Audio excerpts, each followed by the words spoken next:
advisor in the office to go over this with you and make sure it fits for you. Hi, my name is Lewis Haupt. I work with National Pension Partners, and I work with businesses to allow them to put the maximum away that they can for themselves and to save taxes. Hi, I'm Brad Coyle, and I'm the brokerage manager at National Pension Partners. We're always analyzing plan fund choices in order to ensure the participant's success. If you want more information on how we can help you and your business put more money away in a retirement plan than you ever thought possible, contact us at the website below or call us at 877-252.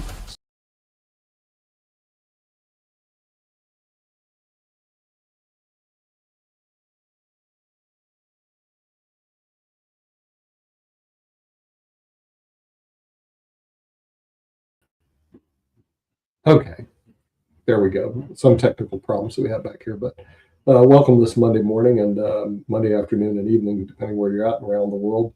Today we're going to be talking about world events on the World Edition. And with that, we're going to go quickly over to Bangladesh and meet with Dr. Sharif, who has apparently a new position that he's been appointed to. Hey, Dr. Sharif, let's see if we can hear you. Yeah, all the way from I'm fine. Thank you. Thank you for inviting me. And tell us a little about the Pacific Rim Council. Apparently, you have a new position there, but a lot of people aren't familiar with that. So yeah. If you can give us a little introduction about the PRC. Yeah, you know that your friend, Mr. Homestoner, he visited Bangladesh. He's a very nice man, and he has he's president around the world. He has president from 37 different countries, including India, Bangladesh, Pakistan, and Nepal, Sri Lanka, and all of the country. And he has around 100,000 entrepreneur network through Pacific Rim Business Council, and definitely Port TV is their partners. And basically through this Port TV, I know Mr. Homestoner. He's a very nice man. He visit Bangladesh. He meet with our Prime Minister office. He meet with our economic zones authorities, Bangladesh Investment Development Authorities, Dhaka universities, all of the top places he visit with his team. He has another team member, Mr. John, and we actually heavily exploring the opportunity to business growth with his Pacific Rim Business Council. And you know, this emerging economy like Bangladesh, India, Pakistan, Sri Lanka, Nepal, a lot of new thing happening, especially infrastructure development, agricultural development, educational development, healthcare improvement. So Pacific Rim Business Council and Port TV can work with their network, and they can help to solve different complex problems of the communities. Let's say 2 days ago, I invite 1,000 entrepreneurs through, definitely I promote Port TV, I promote Nick Palveda and all of his show.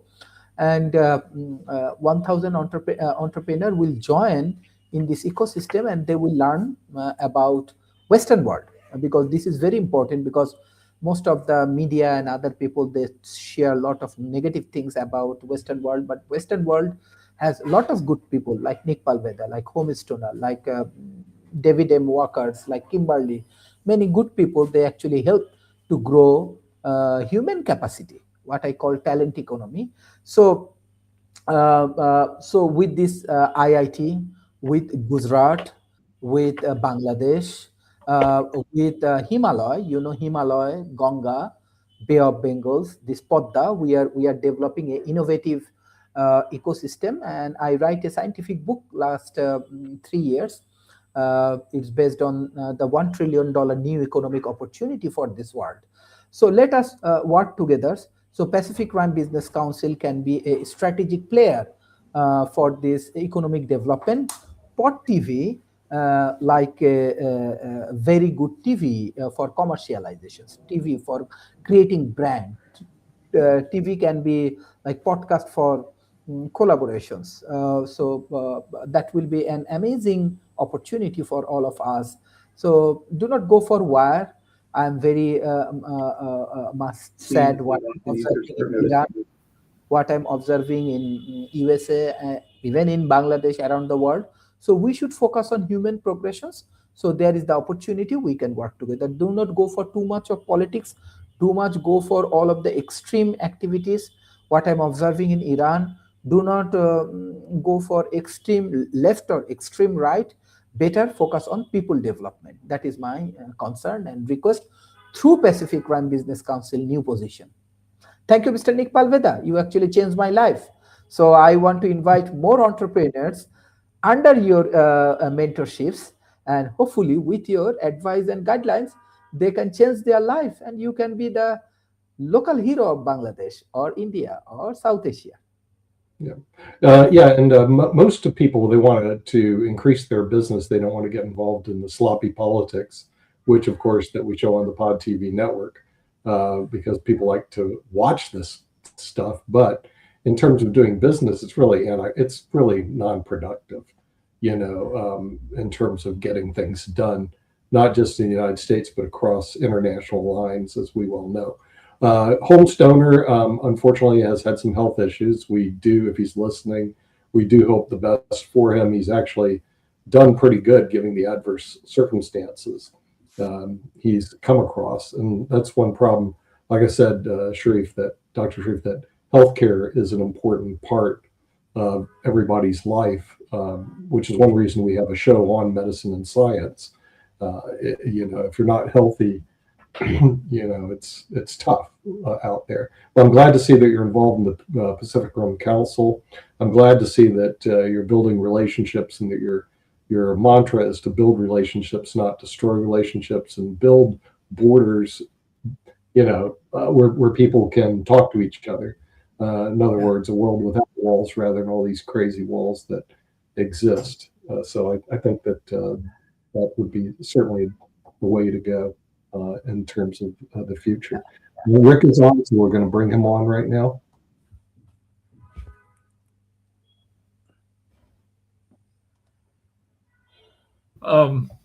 So the big story that's erupting today is Jerome Powell versus Trump. Jerome Powell is the Fed chairman. Trump does not like him because Powell refuses to lower interest rates, which would goose the stock market, but which could, make inflation go crazy and other stuff. I don't know. But Powell, the Fed's supposed to be independent of the president, and Powell is. And the way, Trump looks for pretexts to go after his enemies. And what's happening, hi, Dr. Sharif, by the way,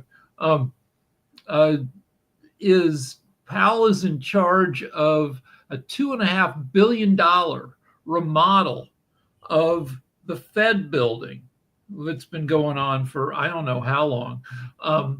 And I don't know, $2.5 billion sounds like a crazy number. I remember the era where you could do like a remodel or an add-on to your house for $50 to $100 a square foot. But that makes me old. That's like saying, yeah, I remember when gasoline was a dime.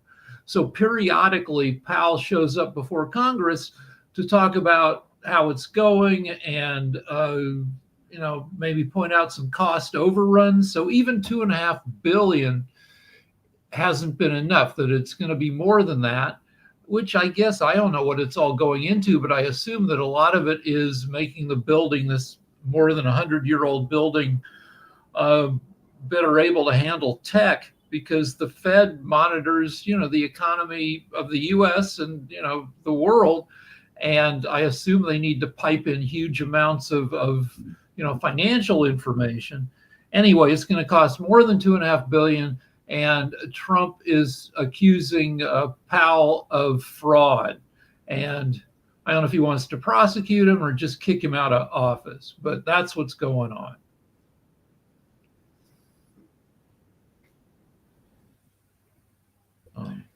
I looked at that, and that statement's very political, Rick. And I'll tell you why. You think $2.5 billion's a lot, or $4 billion's a lot. It would be a lot if you're in Bangladesh, but not in the United States of America. Do you know, and you can Google this, the Jacksonville Jaguars, seriously, a football team, is remodeling their football stadium, Camping World Stadium, in Orlando. How much do you think their remodel cost? Now, this is a football stadium. It's So not a high. since you're asking, I'm going to say it's got to be at least $1 billion. Oh, it's way more than that. It's closer to 4 billion. But go ahead and Google football stadium remodels in the United States. This is where AI is really great because they'll give you all the ones. It's not just that, it's several other stadiums. I fell out of my chair how expensive football stadiums are. You know, you're talking right now $3.7 to $4 billion to remodel a football stadium. Here in Spain, which has a lot less expense in terms of remodels, they're doing Camp Nou, which is a big stadium. It's $1.5 billion. Now, I remember when I was in Tampa growing up, you could put up they put up the full Tampa stadium. It's actually very horribly constructed. $3 million, that was it.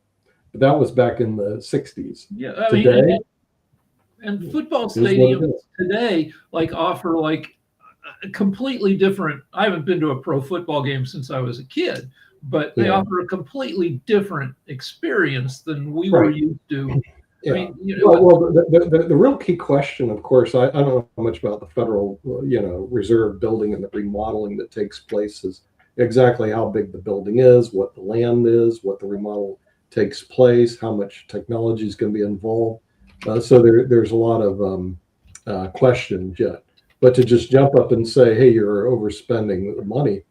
No, not if you look at what football stadiums cost. I mean, seriously, so don't know enough about it to really opine, but, it's quite possible it could be 4 billion and definitely 2.5 billion. I mean, so this goes back to.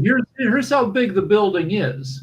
276,000 square feet, which is the size of 100 big houses. Yeah, and where's it located at? See, the land is also very important. Well, in DC, and then there's Boston has a Fed building that's over 300,000 square feet. Are they remodeling more than one building for this? No, but I'm just saying that's how big these things are. Yeah. Well, it really just depends. Wait a minute, maybe they are. So, they're maybe remodeling more than one building. But it's that Federal style that's all like marble and limestone on the outside. Right. Yeah, it's an expensive building. I mean, it's just the way it is, and that's one reason I didn't have any problems with the ballroom being 300 million. It sounds like a lot of money until you are doing the job. Then you realize, well, maybe it's not that expensive after all, and it depends on where it is. Professor Nick, if you allow me share this content, I can share you very new things. It's very innovative, and we have you see, just recently we do conference in Rajbari where I grow. This is called $1 trillion economy. Even if it's this is 1 trillion. Yeah, you just see. Is this a $1 trillion project in Bangladesh now? Not only Bangladesh. Just help me to understand that. Sure. Okay. You know this Himalaya, the glaciers and all of the things is very important in there. And if you see this Himalaya is the major source of water and economy and ecosystem for this South Asia. And we have Ganga River in India. Himalaya has hydropower and tourism opportunities and all of the things. Then you go to this Ganga. Ganga is a very powerful thing, and we have agricultural hub and economy in India through this Ganga and Ganga rivers. And then it's come to this Podda River. If you see right now, I'm in Dhaka. Dhaka is near the Podda rivers. So other side of Bangladesh, there is a West Bengal. We are planning and develop this Kolkata port. It's called Kolkata ports, major ports and trade route for the South Asia. And in Rajbari, we are developing the industry and urban growth. I think I already sent you email. With my World Talent Economic Forum, definitely Port TV is our partners. We are helping our local economy. And then if you go there is a Mongla port and this Bay of Bengal. Bay of Bengal is a blue economy. There is a fisheries, there is a offshore economy, there is a deep sea port, and all of the interesting things happening. So this is my book. Actually, I write this scientific book with all of the evidence. And last 7 years, what I did in India with India Institute of Technology. Last year, I was in Stanford. So Stanford University scientist, some professor, they work with me. Also NASA, also working in this ecosystem. And then India Institute of Technology and my university is in Bangladesh. This is $1 trillion economy, right? And here it has impact around 700 million people in this route. Right. Impact. If you, let's say you develop your media and media city or whatever it is, you can directly connect it with 700 million people. So in the tech industry and the AI innovation area, AI data and artificial intelligence play a major role. And most important things, all of the people, 57 to 60% population is actually youth. So you just count, you can create positive economic impact with 700 million people, $1 trillion economy next decade, next 1 year, next 10 years. And that is the things I am working with my community. You can change the world. So I do not know why the politician running behind all of the immigrations, this, that, they are killing, Iran is killing this Islamophobia. Religion is good, but over practicing religions and other things, it's very bad.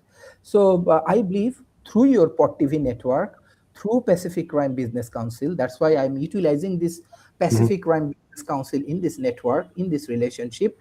It's a huge opportunity. And this is a huge opportunity for North American investor like you. And not only money, it's about human activities. You can change with water resources, with agricultural innovation, with Himalaya and all of the things. So that is the things I'm developing. So Western world, I know they are very rich, but our global South, our South Asia, they are also super rich with culture, with natural resources, with geographical issue, and with people. That is called talent economy. I feel that this will be a very interesting opportunity for all of us for the next 10 years. And you can contribute, but anybody can contribute from your network. So that is the call. I build up this Himalaya, Ganga, and Padma with definitely North American, because North America has all of the brilliant things like NASA, like Stanford. They are also joining in this ecosystem. And we also have India Institute of Technology or brilliant people. And you see that 1,000 and 1,000 people joining in my conference, joining in my summit, because I'm creating something new for this community and for the global community. So that is my request. Maybe we can work together and we can make progress. And thank you, Mr. Nick. I always said you changed my life. Whatever the support you need, I will do it for you. Thank you. So I looked it up, and this river is almost 1,600 miles long, which is way longer than the Mississippi River, and it impacts the lives of nearly 1/10 of the world's people. It's crazy big. Yeah. That is the area. Is this the Ganga River, Dr. Yeah. Sharif? Yes. Okay. Himalaya, through Himalaya, then Ganga, then Padma, and then Bay of Bengal. Bay of Bengal is the route even for all of the trade and commerce.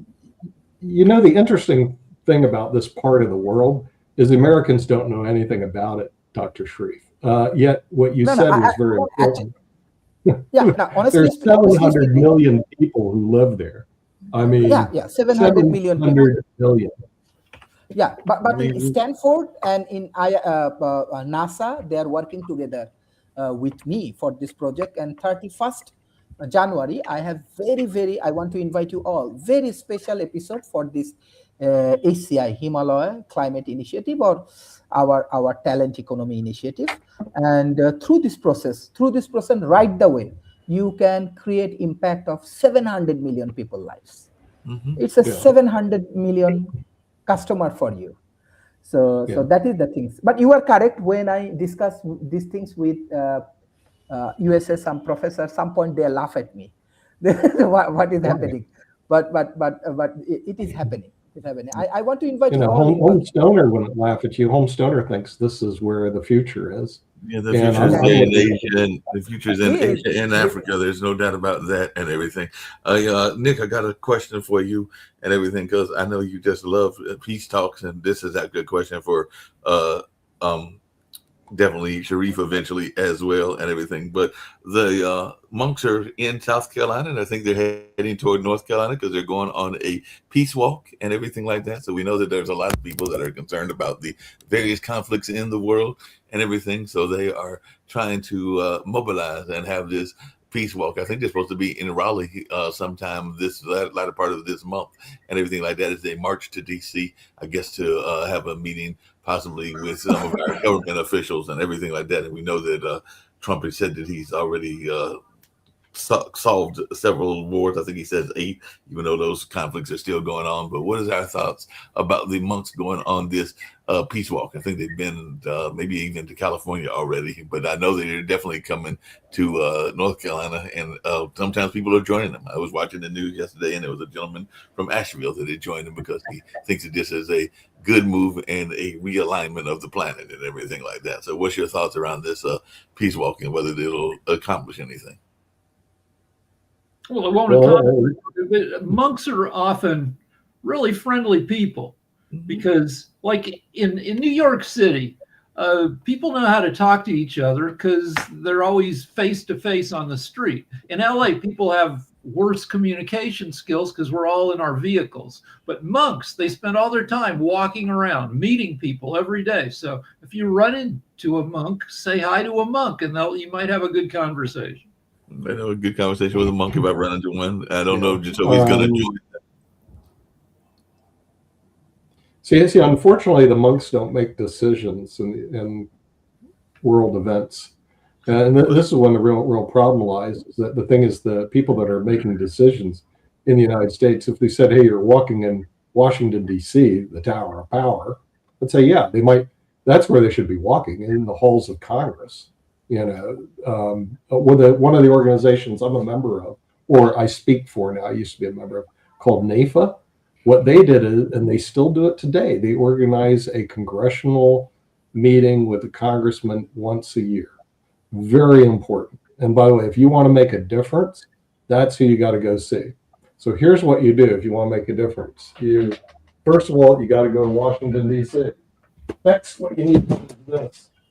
You need to reach in your bottom pocket and bring this. It's called a checkbook. Okay. So you go to Washington, D.C. with a group. You bring your checkbook and you write checks to their campaign managers. And you'll meet with their staffers.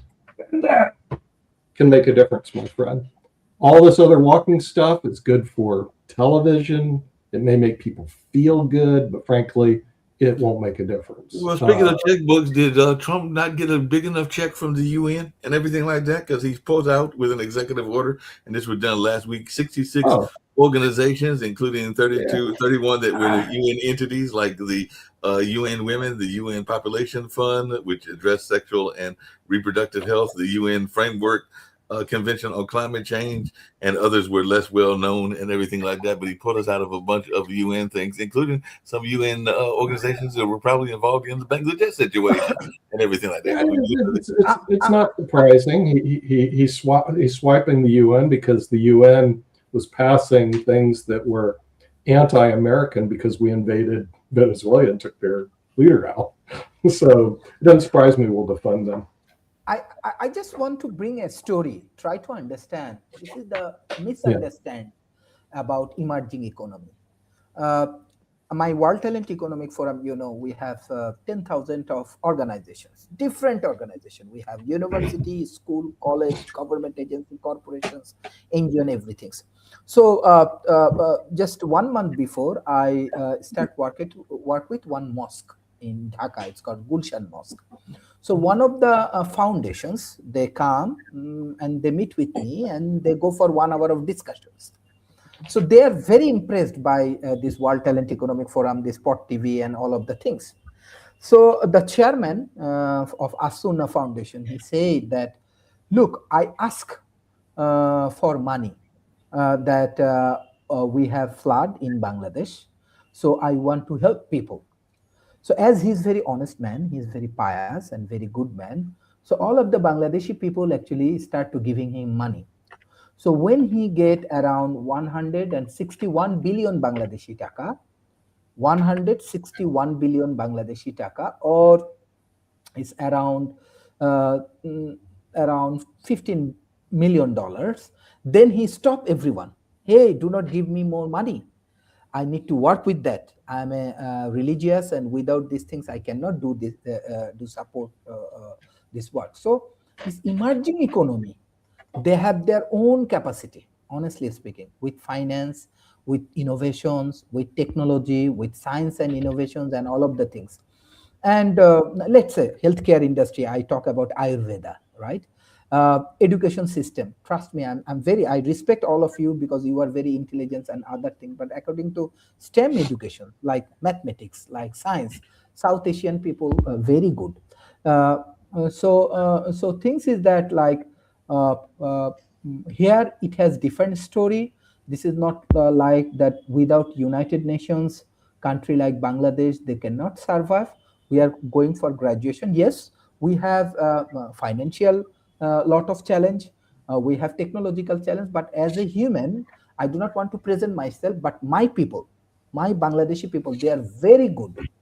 I think Mr. Homestoner, he can talk. They are very good in terms of their heart. They are very open-minded to help each other. They are very positive to help each other. I know there are a lot of good people in North America and in our panels, and your heart is very good. But when crisis come, when challenges come, when any kind of good things come, Bangladeshi people, they go for united and they help their community. That is the things I want to share. But how I see this USA present political situation, or Iran political situation, or this Russia political situation, these are the big country, right? Compared to Bangladesh, you deserve more. I want to be very polite, more positive and quality leaders. That is the challenges US have right now. You deserve more qualityful leaders. So I request all of the talented peoples in USA from this panel. Nick is a very good candidate for American president elections. So why don't you involve in the good politics and make some contribution for changing this thing? So this is the opportunity for everyone. Yeah, let's work together and make progress. Well, actually, that sounds good, Dr. Sharif. Yeah, Rick. Something for Jatovi to talk about. This was the craziest NFL playoff weekend in history, with 4.5 out of 5 We got games. one more game to go.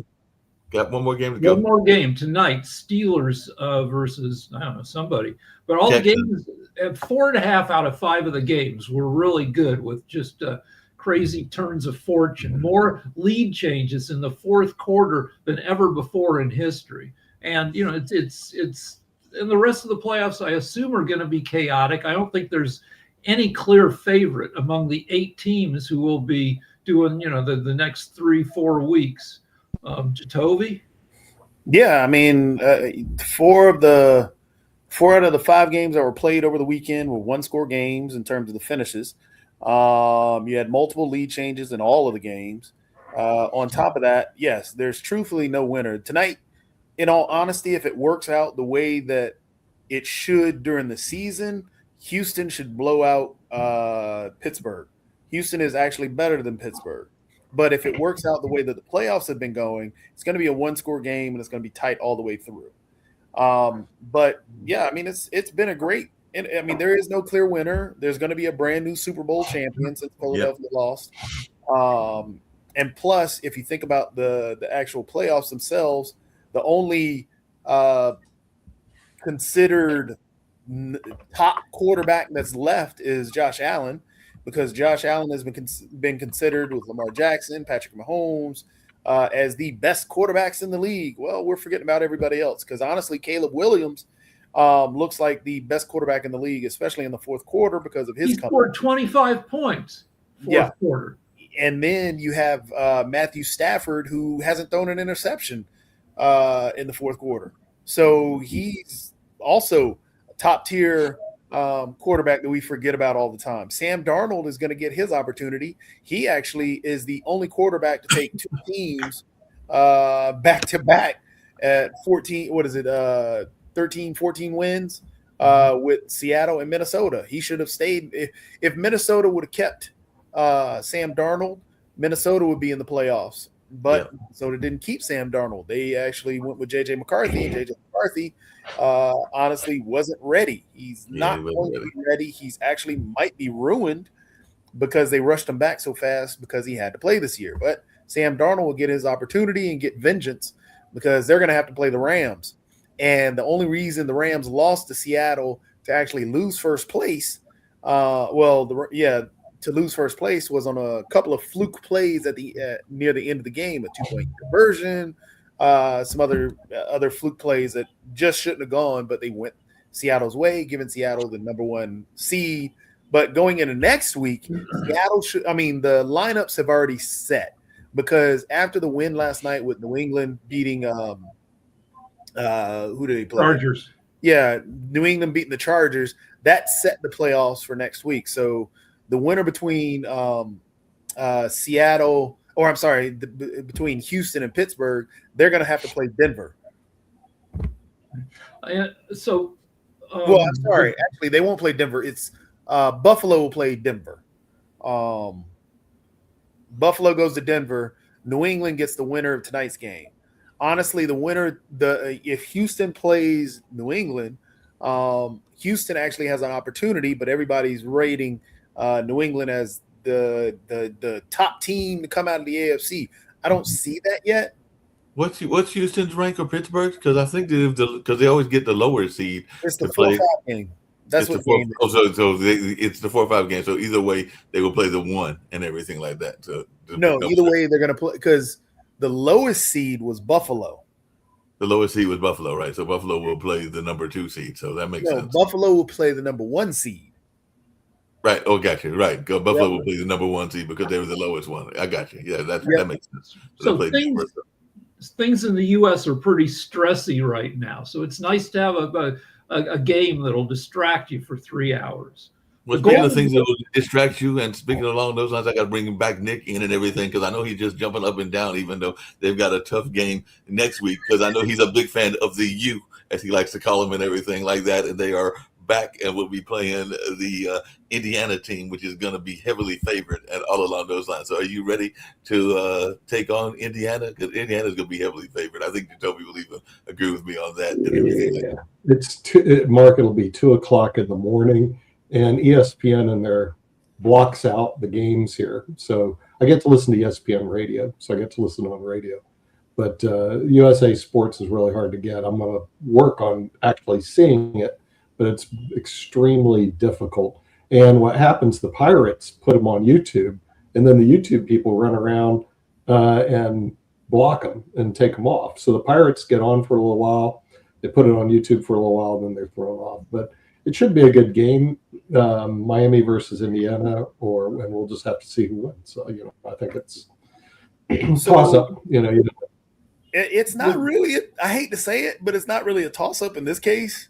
Indiana is heavily favored. Indiana has the number 1 quarterback. They played the best the whole year. Mendoza. Dude, you're talking to. I know you're a fan. I'm just speaking of actually being an analyst on. Yeah, they said the same thing about I think this team called Ohio State. Ohio State had the best defense, the best offense. Who beat Ohio State? Okay. Well, let me tell you a little bit about Nick. No, let me tell you. Okay. Who Since beat you don't know Let me college tell football. you, Nick. Okay. Who beat Ohio State? Who beat Ohio State? Miami beat Ohio State. Wait, who beat Ohio State to win that conference? I think it was Indiana. What was the score? Thank you. So you're ranting and raving about Indiana having the number 1 this and the number 1 that. Listen, but what was Indiana the actually score? beat them in the regular season when it was all on the line. So what I'm trying to point out to you, if you look at the actual schedules of both of the actual teams, their schedules, Indiana had a tougher conference. Oh, not even close. You've got to be kidding me. Look it up. You don't know college football. They started off with Old Dominion. They barely beat them. Then they beat Indiana State and Kennesaw Who has a State. tougher That was conference? tough. While Miami was playing Notre Dame, Miami was playing South Florida, and Miami was playing Florida. That's Who who has a Indiana tougher played. conference? And No, Nick. they beat not Ohio listening. I'm State talking as a barely. fan. I 13 get to it. 10. Miami You've been crushed ranting them. and raved about the U and this and that. Okay, but let me You're tell you not all listening. about the U that you don't know. Well, my Indiana, right tackle is 6'9", Who has the number one quarterback? 350. My left tackle is Who has the number one quarterback? 350. And you guys at Indiana haven't seen anything. I'm not an as Indiana big as fan. I'm just the pointing U. out facts. The U will dominate. Hold on, this Nick. weekend.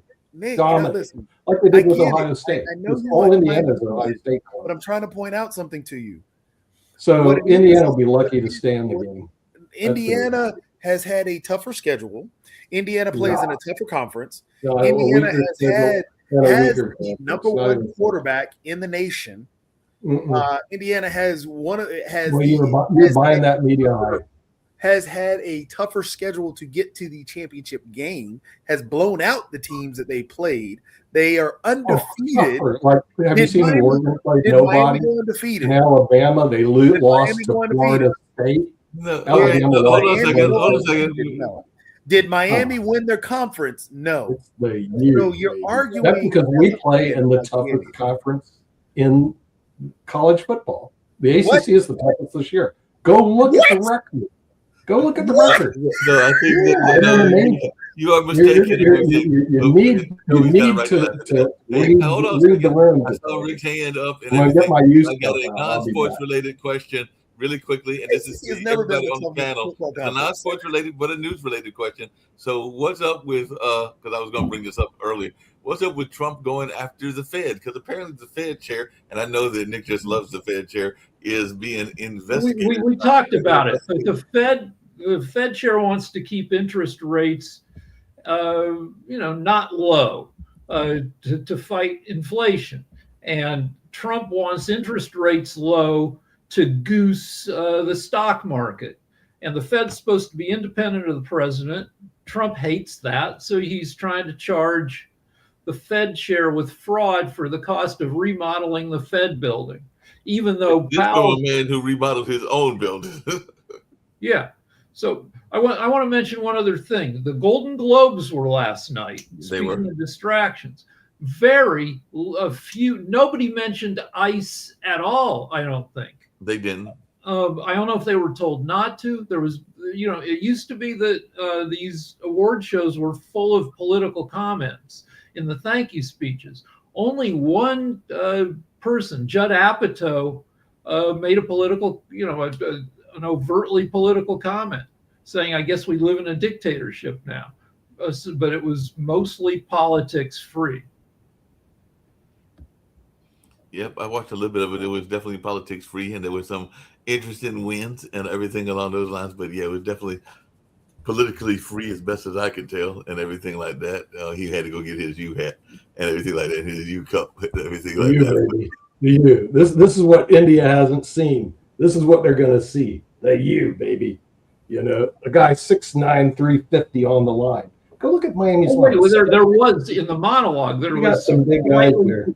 All right, slightly political stuff where Nikki Glaser called CBS News CBS News, even though the show was on CBS, but she ripped CBS News for going MAGA, basically. Oh, they're MAGA now? Yeah, they brought in this woman, Barry Weiss, who is very right-leaning, and she spiked a story on 60 Minutes about Trump's torture, sending people to foreign torture prisons. So they had it may never air. She's changed the direction of their news, and it's much more right-leaning.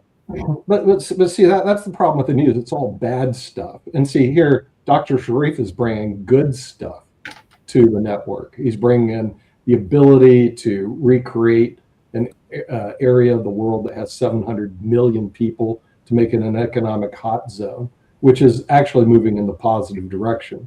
Unfortunately, a lot of stuff, especially on politics, they all move in the bad direction. I mean, they don't help anybody. Let's face it. Let's go look at the war in Ukraine. how does that help anybody? It doesn't. It's garbage. So the sooner they get over that stuff, the better, and move on and do something that is positive. But I did find something interesting by T.J. Walker, who's on the network, who does Filtered, for those who haven't seen it. Shows up right before this show. He goes, the problem with American housing cost is our houses are too big. In other words, it used to be the average size house was 1,200 square feet. Now it's 2,500 square feet when contractors build it. And he's got a point, because in Spain, the houses are small. They're about 1,200 square feet, 800, 600. So the housing cost is $400,000 for a house, which should be 200 or 180. But you have to have your expectations work toward thinking of 1,100 or 1,200 square foot home, not a 2,500 square foot home. And unfortunately, the average size of houses in the U.S. has doubled since the end of World War II. Yeah. And what T.J. Walker was saying is that's the problem. The problem is the houses have doubled, but your salaries haven't. So, you can't afford a home that you can't afford. So what you really need to do is think differently and get a home that's 1,200 square feet and make it work. I was able to do that because in Spain, you can't get these big homes. They don't exist. My question is, why They is it a do not problem? exist. Why is it a problem?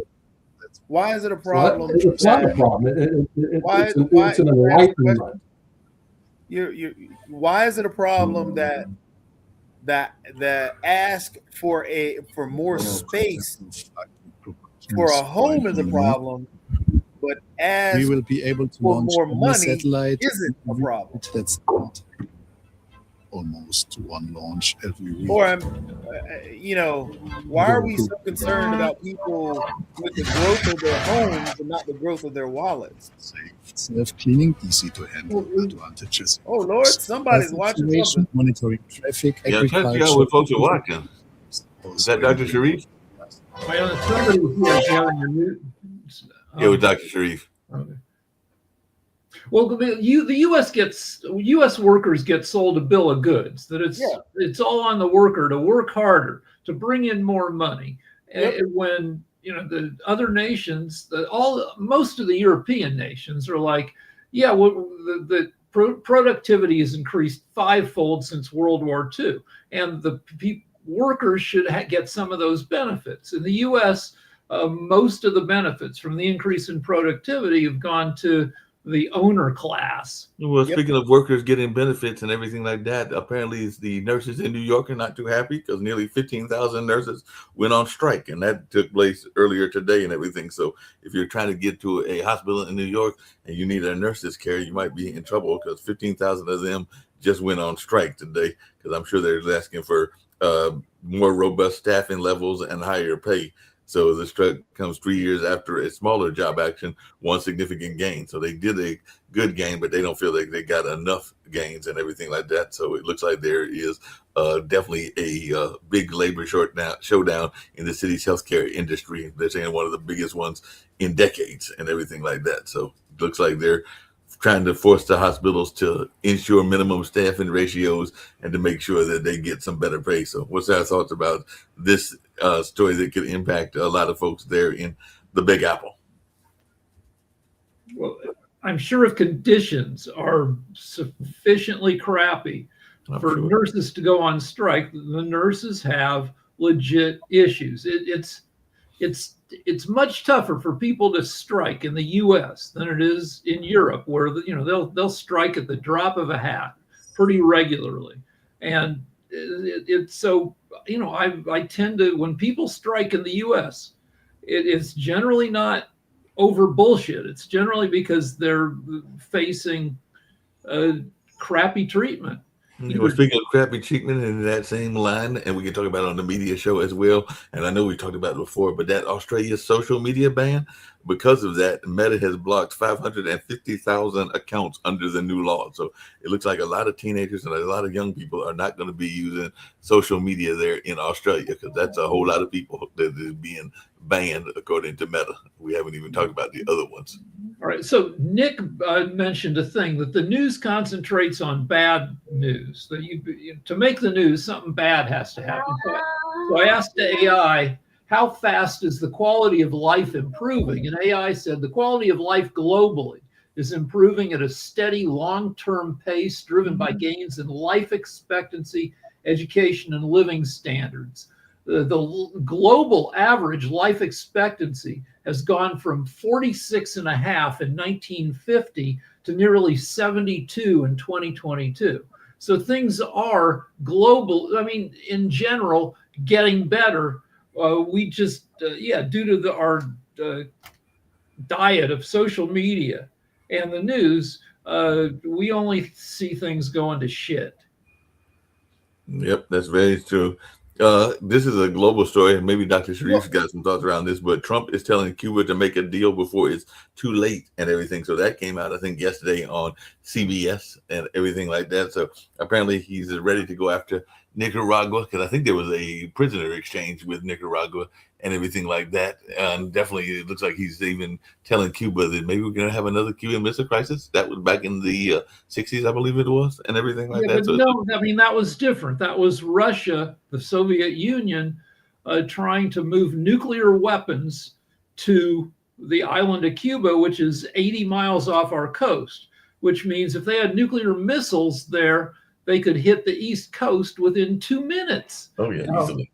And so that led to a really dangerous confrontation.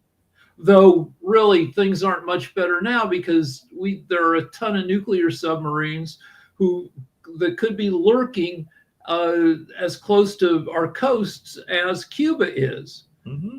And you can't stop a missile launched from a nuclear sub. It's going too fast, and it's and it's too close. Agreed. It's much too close and everything. But that's why we got Dr. Sharif, who's trying to bring positive people together and trying to make positive change and everything along those lines. So he's doing positive changes to make us a better world, and not just a better country in the sense of Bangladesh or a better U.S. and everything like that. So you're doing some positive things there. Basically, look, I'm from a politician family. So I learned from my father actually how to think about the community, how to think about the people, how to contribute for the people. And definitely I'm very blessed by the Western world. Last 15 years of my journey, I get a lot of support from Western world. I learn new things, I grow, I try to understand the communities. And it's given me opportunities from global north. I learn and I can understand the global south.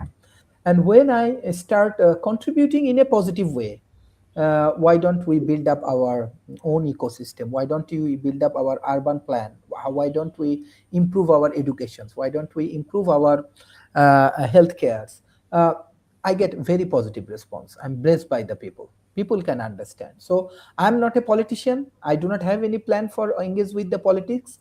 But from my father, who was politicians, I learned how to think positively about people, how to contribute for the people. I think that is the very basic things I learned from my family. And I think even I'm very small man, I want to be down to earth.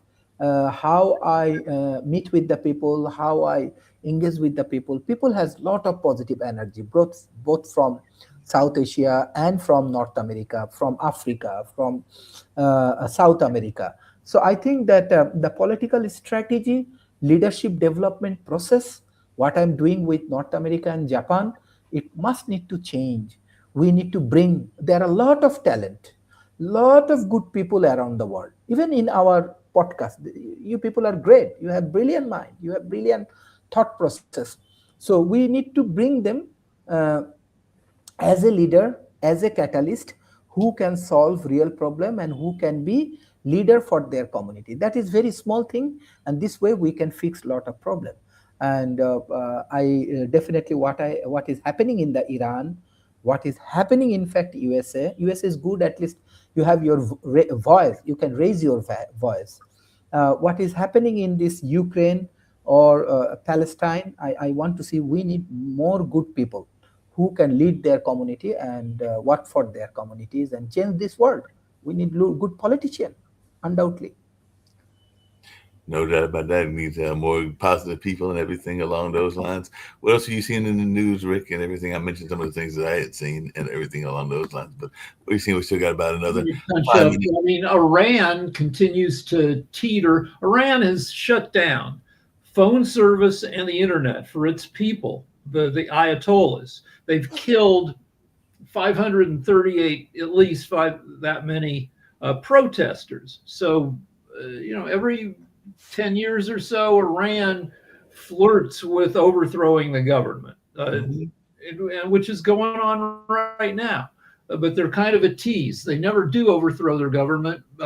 Maybe this time, but I don't know. Yeah, who knows whether they'll actually overthrow their government or not and everything like that. Hey, I saw some interesting tech stuff that was going on at that tech conference.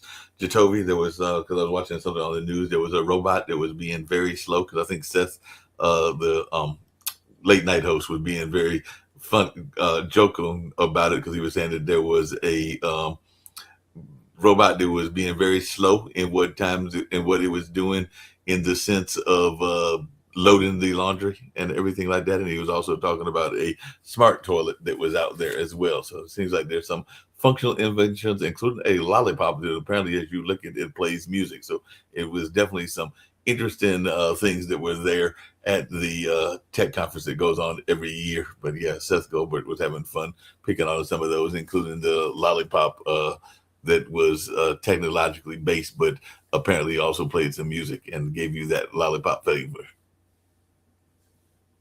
Yeah, CES always has some interesting things. From the robot, they're now making a like a Roomba. Well, Roomba's a brand, but a Roomba, everybody knows when you just like Zoom, it's a video call.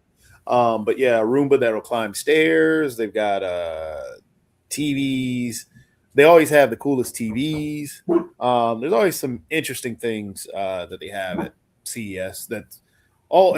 A lot of it doesn't end up getting made because of the actual money behind it. But yeah, that's pretty cool. Always some fascinating stuff. Well, we're ready to go to the economic show. Get ready to wrap this one up and everything like that. But we got economics going on now. We've also got media at noon, and of course the timeshare. And I understand that she just came back from a Senate hearing. That had something to do with the Senate, so I'm sure she'll be reporting on that at 1:00. But right now, let's see what they're talking about economically wise and get on out of here. Dr. Sharif, always good hearing your insights from Bangladesh and everything like that, and always good hearing you, my longtime friend Jacoby, and everything like that. So we're getting ready to get on out of here, and we'll be back with the economic show.